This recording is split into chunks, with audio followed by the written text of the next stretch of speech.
नमस्कार दोस्तों। केशव प्रसाद मौर्य हर बढ़ते दिन के साथ उत्तर प्रदेश में खेला करने की कोशिश में लगे हुए हैं।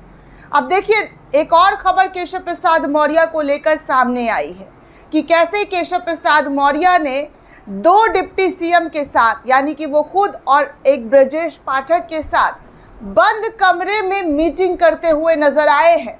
बंद कमरे में, बिना योगी आदित्यनाथ के। अब क्या केशव प्रसाद मौर्य अपने ही पार्टी में एक अलग पार्टी तैयार करने की कोशिश कर रहे हैं? क्या केशव प्रसाद मौर्य अपने ही पार्टी के नेताओं को तोड़ रहे हैं?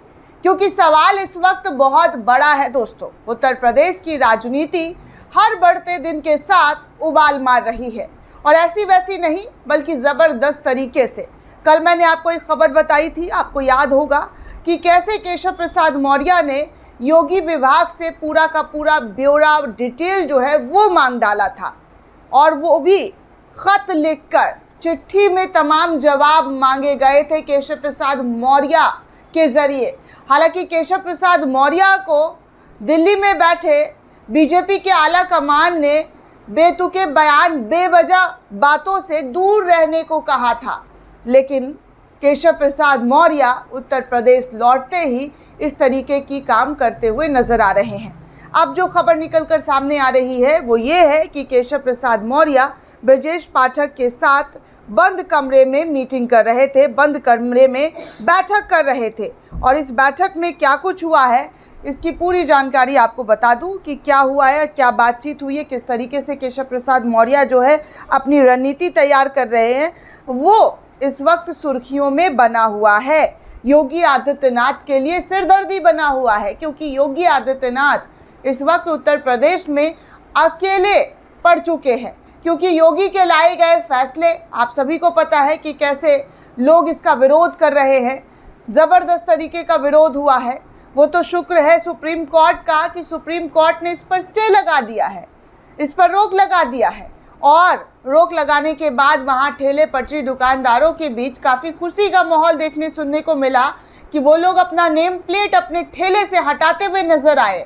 ज़बरदस्ती, जबरन जिस तरीके से उत्तर प्रदेश सरकार की तरफ से, प्रशासन की तरफ से जो दबाव बनाया गया था, उस दबाव में भले ही उन्होंने नेम प्लेट लगा लिया हो, लेकिन जैसे ही सुप्रीम कोर्ट का सुप्रीम फैसला आया, उसके बाद उनके चेहरे पर खुशी दिखाई देने लगी कि कैसे रोज़मर्रा के जो लोग हैं, जो दिन भर काम कमाते खाते हैं, उनके ऊपर वार करने की कोशिश की गई, गरीबों के ऊपर वार करने की कोशिश की गई। खासकर मुसलमान समुदाय के खिलाफ जो षड्यंत्र हमेशा से रचा जाता है, वो रचने की कोशिश की गई।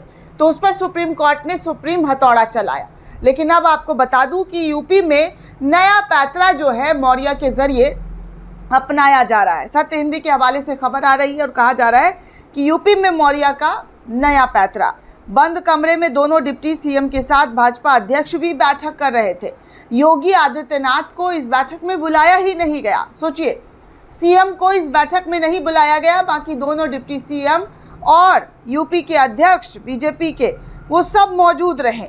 हालांकि अभी तक इस उत्तर प्रदेश में हार की जिम्मेदारी किसी ने नहीं ली। कहा यह गया कि इस्तीफा होगा, इस्तीफा होगा, लेकिन इस्तीफा अब तक जो है वो नहीं हुआ है। अब आपको बता दूं कि इस आर्टिकल में क्या लिखा है और इस आर्टिकल के ज़रिए किस तरीके से केशव प्रसाद मौर्य की राजनीति को लेकर एक बार फिर से सुगबुगाहट तेज़ हो गई है। आपको बता दें दोस्तों कि भाजपा के असंतुष्ट वरिष्ठ नेता और उप मुख्यमंत्री केशव प्रसाद मौर्य ने उत्तर प्रदेश सरकार पर एक और हमला बोल दिया है। उन्होंने जानना चाहा है कि आउटसोर्सिंग के जरिए की गई भर्ती आरक्षण नियमों का पालन किया गया या नहीं। मौर्य की इस पैतरेबाजी के बाद अब उत्तर प्रदेश में भाजपा अध्यक्ष भूपेंद्र चौधरी ने दोनों डिप्टी सीएम को बंद कमरे में बैठक बुला ली, और इस बैठक में मुख्यमंत्री योगी आदित्यनाथ को ही नहीं बुलाया गया। उत्तर प्रदेश में लोकसभा चुनाव में भाजपा का प्रदर्शन अच्छा नहीं रहने को लेकर सरकार और संगठन के बीच चल रहे कथित विवाद पर अभी तक विराम नहीं लगा है। यूपी के दोनों डिप्टी सीएम केशव प्रसाद मौर्य और ब्रजेश पाठक की सोमवार को यहां पार्टी के मुख्यालय में प्रदेश अध्यक्ष भूपेंद्र सिंह चौधरी और संगठन सचिव से बंद कमरे में बैठक कर ली गई। दोनों ने इस बैठक के बारे में अभी तक कुछ भी कहने से इनकार कर दिया है। साफ कुछ भी नहीं कहा है। बैठक 1 घंटे से अधिक समय तक चला है दोस्तों। कहा जा रहा है कि दोनों डिप्टी सीएम प्रदेश में सीएम पद के नेतृत्व पर परिवर्तन चाहते हैं। पिछले हफ्ते मौर्य ने दिल्ली में भाजपा के आला कमान मोदी शाह से मिलने की कोशिश की थी, लेकिन उन्हें उनसे मिलने नहीं दिया गया। जेपी नड्डा से ही मुलाकात करके उनकी रवानगी कर दी गई। अब कहा जा रहा है कि वो जो है लखनऊ आधी रात को लौट कर आए, लेकिन अगले दिन यूपी भाजपा के अध्यक्ष भूपेंद्र चौधरी दिल्ली में भाजपा के आला कमान से मिलकर लौट आए। उसके बाद सोमवार को ये घटनाक्रम सामने आया है, जहां पर ये लोग बंद कमरे में बैठकर 1 घंटे तक मीटिंग करते हुए नजर आए हैं। जब इस घटनाक्रम के बीच मौर्य की नई पैंतरेबाजी की सूचना जब लोगों के सामने आई, तो सूत्रों के मुताबिक उप मुख्यमंत्री केशव प्रसाद मौर्य ने 15 जुलाई को कार्मिक विभाग के अपर मुख्य सचिव ACS को पत्र लिखकर पूछा है कि आउटसोर्सिंग के जरिए होने वाले भर्तियों के आरक्षण नियमों का पालन किया गया है या नहीं। ये सारा विभाग योगी आदित्यनाथ के अंदर आता है, जिसको लेकर केशव प्रसाद मौर्य ने पत्र लिखकर ये जानकारी साझा की। ये पूछताछ योगी सरकार के लिए नई मुसीबत बन सकती है दोस्तों, क्योंकि इस पत्र में भेजने की टाइमिंग बहुत महत्वपूर्ण बताई जा रही है। कहा जा रहा है कि पत्र 14 जुलाई को प्रदेश कार्य समिति की बैठक के अगले 15 जुलाई को ACS कर्मियों को भेजा गया था, क्योंकि कार्य समिति की बैठक को राष्ट्रीय अध्यक्ष JP नड्डा संबोधित कर रहे थे। JP नड्डा ने मौर्य से मुलाकात की। उसके बाद मौर्य के हौसले और ज़्यादा बुलंद हो गए। मौर्य चुप नहीं बैठे और उसके बाद अपनी ही सरकार को पत्र लिखकर जवाब तलब करना शुरू कर दिया। आपको बता दें दोस्तों कि इस संबंध में केशव प्रसाद मौर्य द्वारा ACS कार्मिकों को भेजा गया पत्र सोशल मीडिया पर काफ़ी तेज़ी से वायरल हो रहा है। जब केशव प्रसाद मौर्य से उनके पत्र के बारे में पूछा तो उन्होंने कहा कि सिर्फ और सिर्फ भारत माता की जय, ऐसी टिप्पणी करते हुए मीडिया के सामने जो है वो निकल गए। ये सिर्फ और सिर्फ मीडिया ने जब उनसे पत्र के बारे में जवाब मांगा तो वो ये कहते हुए नजर आए, भारत माता की जय। उन्होंने ऐसा पत्र लिखने का कोई भी अभी तक जिक्र नहीं किया। मीडिया में भी आकर वो कुछ बोलते हुए नजर नहीं आए। हालांकि इन तमाम चीज़ों से वो बचते हुए नजर आए हैं। मुख्यमंत्री योगी आदित्यनाथ कार्मिक विभाग के प्रभारी हैं और दोस्तों विभाग ने अभी तक मंत्री को अपना जवाब नहीं भेजा है। अगले 16 जुलाई को केशव प्रसाद मौर्य बीजेपी अध्यक्ष JP नड्डा से मुलाकात करते हुए नजर आए और बीजेपी अध्यक्ष JP नड्डा से मिलने के बाद जो है वो फिर से दिल्ली पहुंचे। आपको याद होगा इसी तरह मुद्दा हाल ही में अपना दल, जी हाँ, सोनेलाल की अध्यक्ष और केंद्रीय मंत्री अनुप्रिया पटेल ने भी उठाया था। योगी आदित्यनाथ पर आरोप लगाया था कि जो भर्ती हो रही है उसमें आरक्षित लोगों के साथ नाइंसाफी हो रही है। SC ST OBC के लोगों को दरकिनार किया जा रहा है, कम योग्य बताया जा रहा है।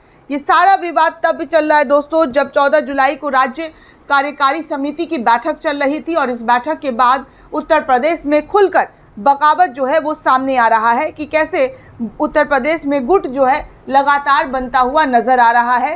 कैसे योगी आदित्यनाथ को सत्ता से हटाने की लगातार कोशिश की जा रही है वो आपके सामने है कि योगी आदित्यनाथ को एक गुट उत्तर प्रदेश में बीजेपी का नहीं चाहता है कि वो अब मुख्यमंत्री के पद पर बैठे रहें, क्योंकि उत्तर प्रदेश में एक तो आपने देखा ही है कि कैसे लोकसभा में बीजेपी ने बहुत ही घटिया प्रदर्शन किया है, बहुत खराब प्रदर्शन। कैसे तो आप सभी के सामने है और इसकी जिम्मेदारी लेने वाला अब तक कोई सामने नहीं आया है और जिनको जिम्मेदारी का बोझ थमाने की कोशिश की जा रही है वो भी इससे बचते हुए नजर आ रहे हैं। और केशव प्रसाद मौर्य ने तो खुलकर बगावत कर ही दिया है। वो भी आपके सामने है कि केशव प्रसाद मौर्य ने किस तरीके से खुलकर इसका विरोध किया है। दोस्तों इस पूरे रिपोर्ट को लेकर आप क्या सोचते हैं, आपकी क्या प्रतिक्रिया, हमें कमेंट करके ज़रूर बताइएगा। साथ ही साथ चैनल को ज़्यादा से ज़्यादा लाइक, शेयर और सब्सक्राइब करना बिल्कुल भी ना भूलें।